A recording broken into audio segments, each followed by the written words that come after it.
Joining me right now is Governor Jay Nixon, who is our governor. Thank you very much for taking the time and joining us.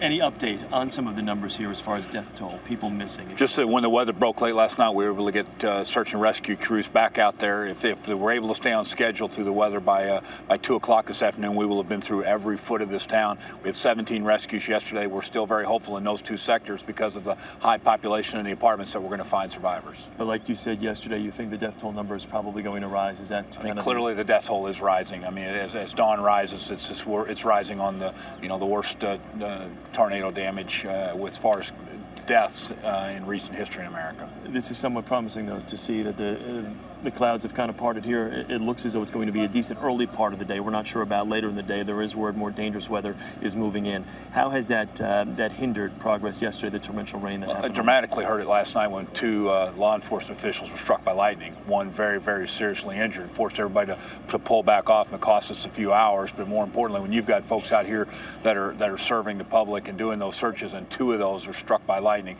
that shows just how dangerous it was last night. You spoke with the president this morning. What did he have to say? Well, the president, as well as all of the administration, is pressing their support, whatever we need. They said we could have. He's also indicated he's going to come out and visit us when he gets back, hopefully this weekend.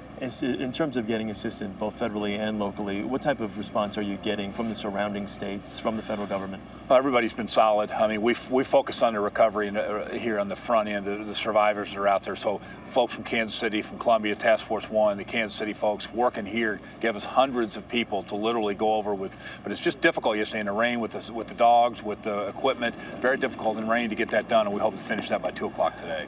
As the governor of the state, what do you do today? Where do you go? How do you provide comfort?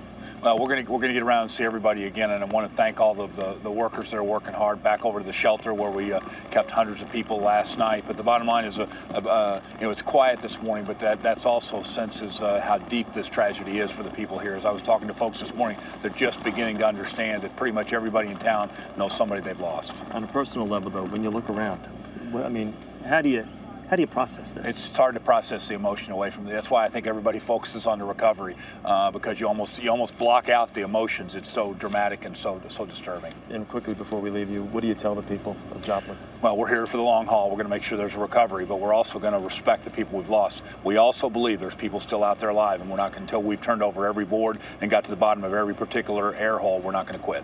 Okay, Governor Nixon, thank you very much for taking the time. We wish you the best, and thank you very much.